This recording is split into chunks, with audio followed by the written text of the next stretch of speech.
Hello student, मैं प्रेम साहू स्वागत करता हूं आप सभी का इस वीडियो में, जिसमें आज हम हल करने वाले हैं प्रश्नावली 1.2।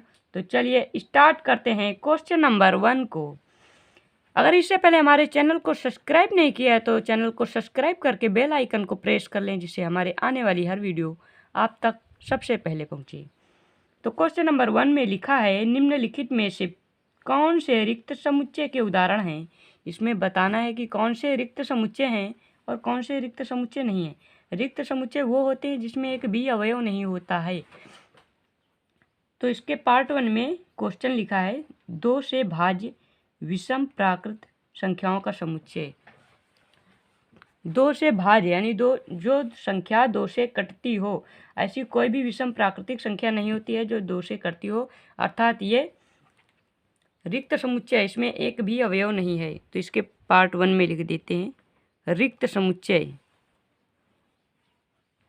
रिक्त समुच्चय। और इसका सेकंड पार्ट, सम अभाज्य संख्याओं का समुच्चय। कोई ऐसी अभाज्य संख्या बताइए जो सम हो। तो दो एक ऐसी अभाज्य संख्या होती है जो सम संख्या होती है। तो इसमें एक अवयव है, अगर एक भी अवयव हुआ तो वो रिक्त समुच्चय नहीं होगा। तो इसमें हम लिख देते हैं 2, और ये रिक्त समुच्चय नहीं है। जो रिक्त समुच्चय होगा उसको रिक्त समुच्चय लिख देंगे, जो नहीं होगा उसके अवयव लिख सकते हैं। तो थर्ड पार्ट में लिखा है, x कॉलन x एक प्राकृत संख्या है, x इज लेस देन 5 और साथ ही साथ x इज ग्रेटर देन 7। इसका मतलब होता है कि x 5 से छोटा है। x 5 से छोटा है और इधर बता रहे हैं कि x बड़ा है 7 से। तो कोई भी ऐसी संख्या नहीं, x मान लो कोई संख्या है, कोई भी ऐसी संख्या होती है क्या जो 5 से छोटी हो और 7 से बड़ी हो? ऐसी कोई संख्या नहीं होती है।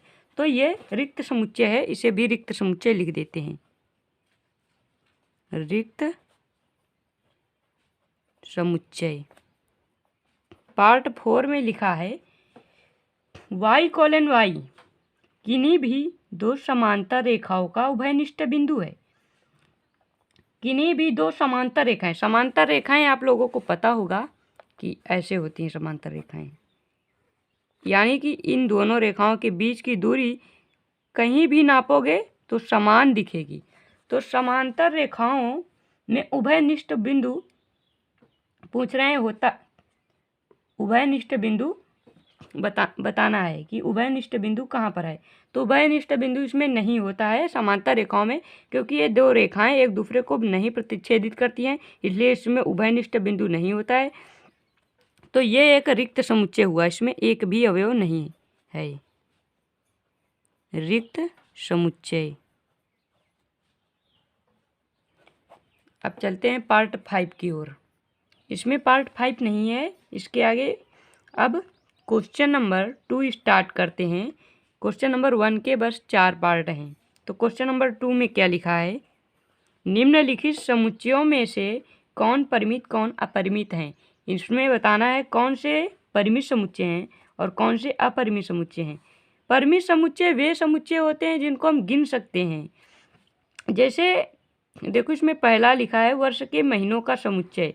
तो वर्ष के महीनों को हम गिन सकते हैं कि ये कितने महीने हैं, 12 महीने होते हैं, तो ये परिमित समुच्चय हुआ। इसी प्रकार जिसको हम गिन नहीं सकते उसको अपरिमित कहते हैं। ऐसे 1 से लेकर अनंत तक संख्याएं अपरिमित होती हैं। तो इसमें जिसको गिन सकते हैं उसको परिमित लिख देना है और जिसको नहीं गिन सकते उसको अपरिमित लिख देना है। तो चलिए स्टार्ट करते हैं क्वेश्चन नंबर 2 का फर्स्ट पार्ट।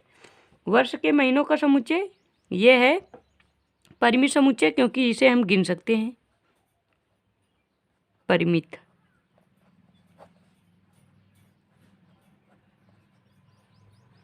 परिमित समुच्चय।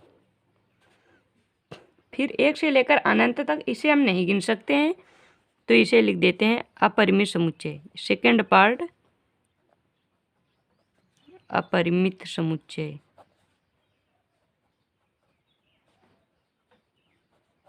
और थर्ड पार्ट में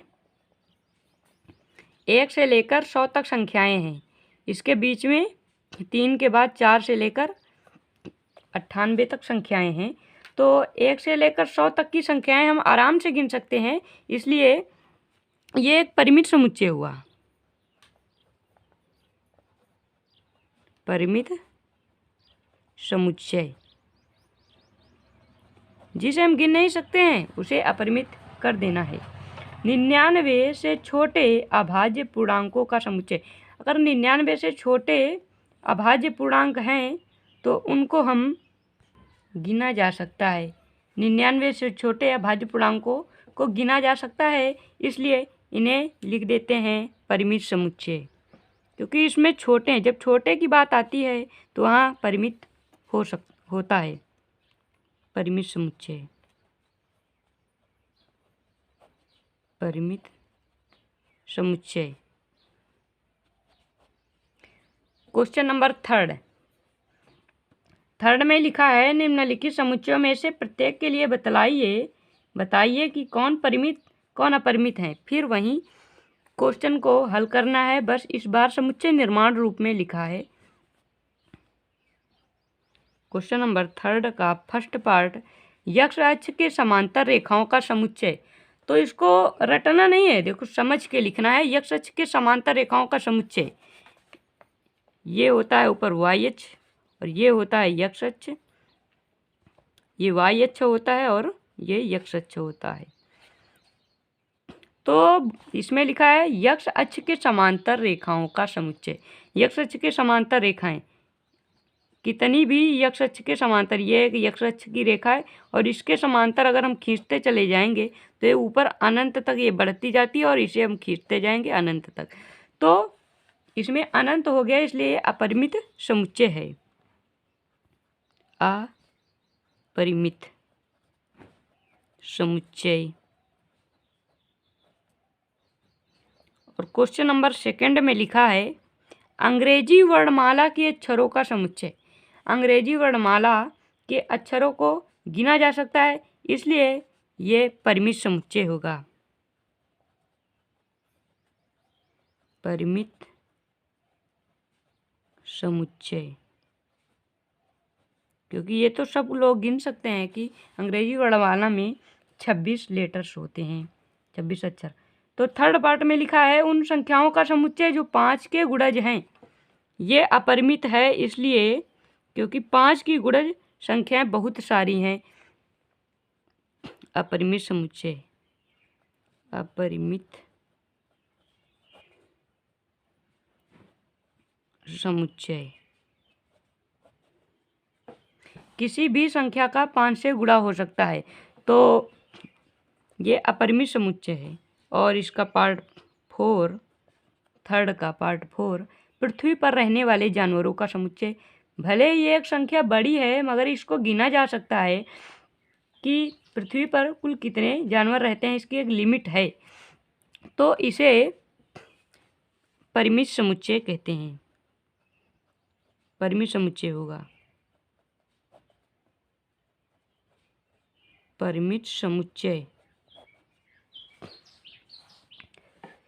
मूल बिंदु 0,0 से होकर जाने वाले वृत्तों का समुच्चय।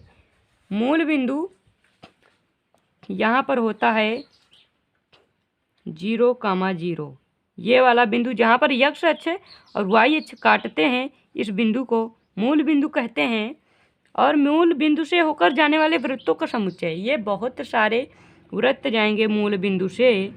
एक ऐसे वृत्त हो जाएगा, फिर एक ऐसे वृत्त हो जाएगा, इसी प्रकार ये सब अनंत तक चलते जाएंगे, किधर को भी जाएंगे, ऊपर को बड़े होते जाएंगे, तो इसे अनंत वृत्त जा सकते हैं, इसलिए इसे अपरिमित समुच्चय बोलेंगे। पार्ट 5, अपरिमित समुच्चय। अपरिमित समुच्चय। यहीं पर, तो चलिए आज यहीं पर समाप्त करते हैं। मिलते हैं नेक्स्ट वीडियो में, जिसमें हम हल करेंगे क्वेश्चन नंबर 4 से क्वेश्चन नंबर 6 तक। इस वीडियो में हमने क्वेश्चन नंबर 1 से क्वेश्चन नंबर 3 तक हल कर लिए हैं। क्वेश्चन नंबर 4 से क्वेश्चन नंबर 6 तक पार्ट 4 में सभी प्रश्न को हल किया जाएगा। अगर हमारे चैनल को सब्सक्राइब नहीं किया है तो चैनल को ज़रूर से सब्सक्राइब कर लें।